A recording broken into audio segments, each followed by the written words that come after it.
지금부터는 저번 시간에는 숏폼의 구성 요소가 영상이랑 텍스트랑 오디오 이렇게 있다고 말씀을 드렸잖아요. 이런 것들을 어떻게 활용할 수 있는지 알려드릴게요. 2세대랑 3세대의 전략이 있습니다. 이게 어떤 건지 바로 표 보시면 이해하시기 쉬울 거예요. 예전에는 그냥 예쁘기만 한 영상만 올려도 많이 터졌었거든요. 왜냐하면 그때는 리스를 하는 사람들도 많이 없었고 그냥 눈 쪽으로 봤을 때 요기가 되는 그런 것만 올려도 사람들이 많이 조회수가 터졌습니다. 근데 지금에는 카피 문구를 활용하고 좋은 영상 쓰고 오디오, 나레이션 같은 걸 후킹 포인트를 주고 그런 영상이 터졌습니다. 이 세 가지는 이제 기본 요소가 되었어요. 근데 대부분의 영상 같은 데서 이런 게 세 가지가 포함되는 경우가 좀 많이 늘어나고 있거든요. 근데 3세대 같은 경우에는 스토리텔링을 포함을 시켜야 됩니다. 아직까지 3세대를 해야만 터지는 건 아니고 2세대 카피랑 영상이랑 오디오 같은 소스를 활용해서도 충분히 터지는 영상을 제작을 할 수가 있거든요. 근데 우리는 미리 스토리 같은 거를 콘텐츠에 입히는 방법을 익혀두고 남들보다 좀 더 앞서 나가기 위해서 이런 것들을 더 추가를 해왔고요. 이렇게 만든 이유는 사실 계속 주기적으로 말씀을 드리는 거랑 똑같은데 인스타 시장이 좀 잘하는 사람들이 많이 늘어나고 있고 그리고 또 인스타가 하기 용이한 게 핸드폰만 있으면 누구나 만들 수 있다고 했잖아요. 그러니까 누구나 제작할 수 있는 시장이기 때문에 이렇게 비슷한 콘텐츠들이 포화가 되고 콘텐츠 피로도가 점점점 상승이 됐습니다. 그래서 사람들은 똑같은 내용을 얻더라도 새로운 거를 추구하기 때문에 우리는 스토리텔링까지 더하는 방법까지 제가 이야기를 드릴게요. 2세대 전략 먼저 알려드릴게요. 영상 파트입니다. 근데 저희가 지금 하는 거는 초반 3초를 구성하는 거기 때문에 이 초반에는 영상으로 보여줄 수 있는 게 제한적이긴 하거든요. 근데 여기서 말씀드리는 거는 이 영상 전체를 통틀어 가지고 이런 것들을 지키면 좋다 하는 내용들을 담았습니다. 근데 숏폼 같은 것도 결국 영상 콘텐츠이기 때문에 여러분들이 알고 있는 잘 터지는 영상의 조건들이랑 크게 다르지는 않을 거예요. 화질은 최대한 깨끗하고 물론 깔끔해야 되는데 이렇게 업로드를 하기 위해서 인스타그램의 설정은 어떻게 해야 되는지 촬영 세팅은 어떻게 해야 되는지가 다르거든요. 그래서 이런 것들은 제가 하나하나 다 알려드릴게요. 그럼 보정 어플 같은 거를 많이 사용하시는 분이 있더라고요. 보정 사용하면은 영상 자체가 약간 좀 뿌얘지거든요. 그래서 만약에 보정 같은 거 어플을 사용하시면은 몰디브라는 어플이 그나마 보정이 들어가도 이렇게 화질 저하 같은 게 없더라고요. 그래서 몰디브를 추천드리고 제가 편집 같은 거를 하면은 그냥 노트북으로도 하실 수 있는데 핸드폰으로 어디서나 할 수 있도록 캡컷이라는 프로그램이 있는데 그 캡컷에 있는 피부 보정을 사용하면은 화질 저하가 별로 없고 잘 적용할 수 있습니다. 이거는 제가 같이 제작을 하면서 더 자세하게 알려드릴게요. 다양한 구도랑 다양한 장면을 담는 건데 이 부분도 초반 3초보다는 영상 전체에 통틀어 가지고 같은 장면을 보여주더라도 남들이 잘 안 하는 좀 더 다양한 구도를 활용하면은 더 더 좋습니다. 근데 이러한 구도를 찍는 데 있어 가지고 중요한 거는 내용 전달에 도움이 돼야 돼요. 그냥 다양한 거를 시도를 해본다고 해서 하는데 그게 내용을 이해하는데 어려운게 다가오면은 방해가 될 겁니다. 그리고 장면 전환은 한 2초에서 3초 정도 간격이면 충분해요. 영상 파트에서 또 중요한 게 카테고리의 본질을 영상에 잘 살리고 있는가를 지속적으로 확인을 해야 돼요. 그러니까 내가 요리 맛집 계정인데 영상 속에서 음식이 맛있어 보이는지 그런 것들도 체크를 해야 됩니다. 이 부분은 많은 분들이 좀 실수를 하는 건데 나레이션이랑 영상이랑 일치를 시켜야 되는데 이런 일치를 안 시키시는 분들이 좀 있으시더라고요. 나레이션에서 말하는 거랑 전혀 매치가 안 되는 영상을 하면은 사람은 이게 뭐야 하고 뇌가 자동적으로 반응을 일으키거든요. 그러니까 우리가 영상을 만들 때는 아무런 생각 없이 봐도 이해되는 영상을 만들어야 돼요. 나레이션이랑 영상이랑 텍스트는 모두 일치시키는 게 좋습니다. 이 부분들은 좀 피해 주시면 하는 부분들이 너무 많은 외부 자료를 사용하면은 신뢰도가 많이 떨어집니다. 그래서 되도록이면은 자기가 직접 촬영한 걸 사용하면 되는데 근데 적절하게 사용하는 자료 화면 같은 거는 예시입니다. 사진은 좀 많이 활용하는 것보다 영상을 많이 더 하는 게 좋죠. 평상시에 자기 모습들을 영상으로 남겨놓는 습관을 좀 키우시면 좋습니다. 그리고 초보자분들이 처음에 접할 때 편집한다고 엄청 화려한 효과 같은 것들을 많이 넣는 부분이 있거든요. 이러면은 오히려 복잡해지고 이게 전문가가 아니면은 이게 세련되게 넣기가 어렵고 더군다나 요즘에는 이런 효과 같은 거를 많이 넣지 않는 게 트렌드이기 때문에 오히려 그런 것들은 많이 넣지 않으시는 게 좋아요.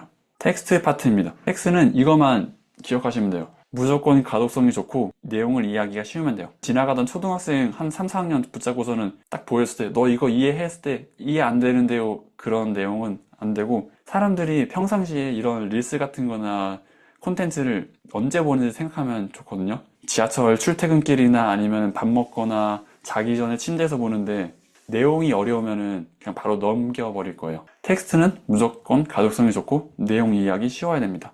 자막 작성하는 팁이 있어요. 한 화면에 15자 이내를 작성하시는 걸 추천드리고요. 위치는 사람 눈높이랑 비슷한 곳에 둬야지 사람 얼굴을 보고 같이 대화하고 감정 교류가 된다고 생각이 돼가지고 위치는 사람 눈높이와 비슷한 곳에다가 두면 좋고요. 그리고 자막을 넣는 위치는 인스타그램 UI랑 겹치지 않는 곳에 두면 좋은데, 이거는 제가 제작하면서 템플릿을 같이 제공해드리고, 이것도 생각보다 많은 분이 실수합니다. 텍스트는 한 장면에 하나만 넣어야 돼요. 그러니까 여러 가지 장면들을 소개하기 위해서 자막 말고도 뭐 다른 부가적인 요소들을 넣는 분이 있거든요. 근데 영상 자체가 짧은데 여러 가지 요소가 있으면 자기가 영상에서 해주고 싶은 이야기, 본질적인 이야기가 잘 전달도 안 되고 이해도 안 되기 때문에 텍스트는 무조건 한 장면에 하나만 넣으면 좋습니다. 근데 이 텍스트는 나레이션으로 읽는 거면 좋아요. 그러니까 나레이션으로 말하는 자막이 되겠죠. 이런 자기 영상과 어울리는 텍스트나 뭐 이런 것들은 제가 더 알려드릴게요. 캡션 글을 작성하는 팁이 있어요.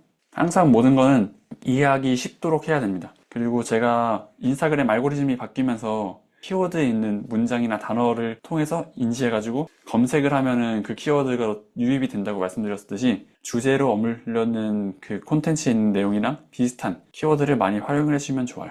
그리고 후킹되는 문구에 특징이 있습니다. 후킹되는 문구는 5가지 특징이 있어요. 앞에서 말씀드렸던 초반 3초 영상을 구성하는 거랑 비슷한 의미인데요. 호기심을 자극하거나 이득을 암시할 수 있거나 부정이나 손해를 강조하거나 구체적인 수치를 제시해주거나 권위를 부여하는 방식입니다. 여기에 제가 카피 문구 예시를 담아놨는데 이것들을 한번 쭉 노선에서 보시면서 이런 식으로 있구나 확인해 보셔도 좋아요. 네, 옆쪽으로도 넘어가지거든요. 이게 호기심, 이득, 부정, 구체적 수치, 권위 부여 이렇게 제가 다 체크를 해놔가지고 이런 것들을 한 번씩 보면서 여기서는 이런 식으로 활용할 수 있겠구나 라는 거를 참고해 보실 수 있습니다. 그리고 카피 문구 제작할 때 팁이 있는데, 돈을 아끼고 버는 거는 거의 모든 주제랑 엮을 수 있고 인간이 가지고 있는 가장 강력한 욕망 중에 하나거든요. 그래서 이러한 내용을 엮을 수 있으면 좋아요. 음식 같은 경우에는 가성비 집이거나 싸게 먹거나 건강미를 절약하는 거랑 엮을 수도 있고, 아까 보여드렸던 그 텍사스 1,400원에 텍사스 가는 것처럼 그런 식으로도 엮어서도 활용을 해봐도 좋을 것 같아요. 여기다가는 제가 이건 워낙 중요한 거니까 여기다가 다시 한번 넣어놨으니까 이 부분 읽으시다가도 한번 확인을 해보시면 좋겠습니다. 오디오 파트입니다. 사람들이 오디오 신경 굉장히 많이 쓰는 거 혹시 알고 계시나요? 만약에 영화관에서 틀은 건데 영화관에서 튼 영상이 주변에서 아무렇게나 녹음한 오디오면은 그 정도 몰입감이 생기지도 않을 거예요. 영상 퀄리티가 좀 떨어지더라도 오디오 음질이 좋으면은 사람들은 이거 괜찮네? 퀄리티 좋은데? 라고 생각을 할 정도로 오디오는 생각보다 영상에 대한 신뢰도가 중요하게 작용을 합니다. 오디오는 3가지 요소가 있었죠. BGM이랑 효과음이랑 나레이션. BGM 같은 경우는 웬만해서는 인스타그램에서 업로드 하기 전에 넣을 수 있는 기능이 있어요. 그거를 활용하시는 거를 추천을 드립니다. 왜냐하면 저희는 최대한 좀 폼을 적게 해드리고 터지는 영상을 제작을 해야 되는데, 이거를 직접 일일이 영상을 찾고서는 하다 보면은 생각보다 저작권적으로 신경 써야 될 부분들이 굉장히 까다로운 것들이 많습니다. 그래서 인스타그램 안에 진짜 엄청 거의 다양한 음악들이 많이 들어있거든요. 그래서 그런 것들을 활용하시면 좋고요. 그리고 BGM 크기는 나레이션이 잘 들리고 들릴 때 맞듯 잔잔하게 깔리는 정도가 좋은데, 이거는 제가 그냥 딱 찍어서 말씀드릴게요. 인스타그램에서 영상을 업로드하면은 영상의 볼륨이랑 BGM 볼륨이랑 정할 수 있는 곳이 있는데, 만들어진 영상은 100으로 하고 BGM은 10 미만이면 됩니다. 이 정도로 충분히 잘 들리고 잔잔하게 깔려요. 그리고 BGM에 따라서 영상의 전체적인 분위기가 좌우되거든요. 내가 영상에서 보여주고 싶은 내용은 좀 잔잔하고 따뜻한 분위기를 연출하고 싶은데 그거랑 안 맞는 BGM 막 공포스럽거나 빠르거나, 물론 그렇게 안 하겠지만 일반적으로 이런 영상 같은 것들을 처음 접하시고 제작을 하시다 보면은 이 감을 좀 잘 잡기 어려워하시는 분들도 많더라고요. 그래서 BGM을 선정하는 거는 내가 이 영상 주제에서 어떤 분위기를 느꼈으면 좋겠냐, 그 분위기랑 잘 어울리는 것들을 선정을 하시는 게 좋아요.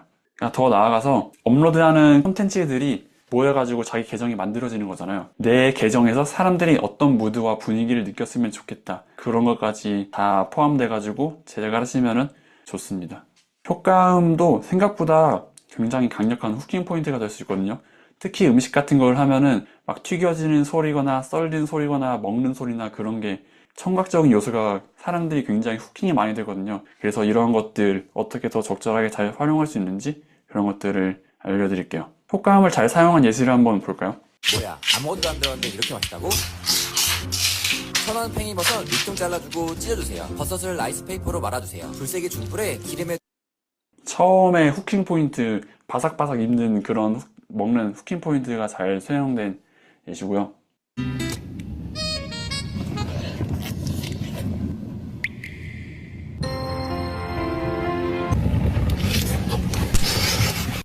이것도 그냥 영상 상황 자체가 웃기긴 한데, 이 남자가 여자랑 키스할 것처럼 하다가 갑자기 확 물어뜯고 그런 효과음으로 더 이러한 상황을 더 극대화시키는 용도로 활용이 되었습니다. 그럼 효과음 없는 영상은 얼마나 지루한지 한번 보여드릴게요. 는 치약은 여기서 찾아보면 이겁니다. 이게 뭐냐면 2080 이제 닥터클리닉 치약인데 2,000원밖에 안 해요. 그래서 저는 항상 이거 씁니다. 실제로 쓰시는 거예요, 사서? 실제로 써요. 다이소에서는 이게 진짜 좋아요. 굉장히 밋밋하지 않나요? 효과음 같은 게 없으니까. 뭔가 다큐에 나올 법한 그런 느낌도 나고, 근데 다큐에 나오면은 내가 굳이 이 사람 거를 볼 이유도 없고, 그러니까 효과음을 어떻게 잘 사용하는지 따라서 사람들이 더 끝까지 볼 수 있게 후킹을 할 수도 있습니다. 나레이션 파트예요. 나레이션이 영상 필수 요소라고 제가 꾸준히 말씀을 드리고 있는데, 그만큼 이제 저랑 영상 제작을 하거나 그러면은 나레이션은 무조건 넣으셔야 됩니다. 이걸 보시면은 이해가 가실 거예요. 나레이션 없는 영상은 어떤지 보여드릴게요.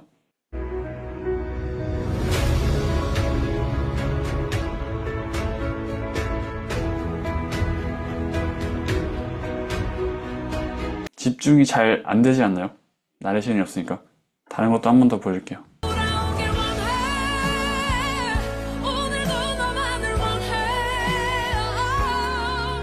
이거는 그래도 그나마 좀 덩치가 있고 막 그런 좀 잘생기신 분이 해가지고 보시는 분이 있을 수 있겠지만, 이거를 나레이션 같은 거를 넣거나 아니면은 실제로 영상 속에서 말을 하는 게 있으면은 몰입감이 완전히 달라질 거예요. 그래서 나레이션 할 때는 녹음은 최대한 음질이 깔끔하게 하는데, 이것도 제가 같이 작업하면서 알려드릴 거고요. 그리고 감정이 느껴지면 좋아요. 에르맥스 백 카드 가져가가지고 뭐 긁었는데 그런 걸 말할 땐 좀 격양되거나 그런 식으로 말해야 되고, 슬픈 영상에서는 사람들이 감정을 이입할 수 있도록 그런 식으로 그 영상의 분위기에 맞게 나레이션 하는 게 필요합니다. 나레이션을 일반적인 사람들이 할 이유는 전혀 없죠. 터지는 영상 같은 걸 만드는 데는 이제 나레이션이 굉장히 좀 중요하게 자리매김하고 있어서 연습을 하시면 좋을 것 같아요. 나레이션 팁이 있는데요. 만약에 그 나레이션 하는 게 어려우시면은 자기 가장 친한 사람이나 지인한테서 이야기를 해준다는 느낌으로 하면은 더 편하게 잘 하실 수 있을 거예요. 제가 종종 그 터지는 사람으로 그 솔로 파티 분 기억하시죠? 이분이 한 달 동안 6,500만 조회수를 냈는데, 이분도 한 문장당 30분에서 1시간씩 녹음을 하기도 하는데요. 후기 영상을 찍을 때도 귤을 까먹어서 이야기하는 장면 보셨죠?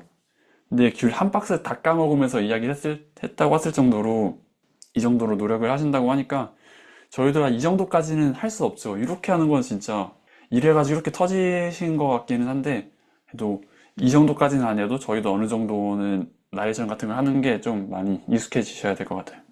근데 이게 가끔 보면은 영상이랑 동시에 이야기하는 사람이 있고, 영상을 촬영해놓고 그 위에다가 후 더빙을 하시는 분이 있는데, 아무래도 동시에 나레이션 하는 게 더 효과는 좋거든요.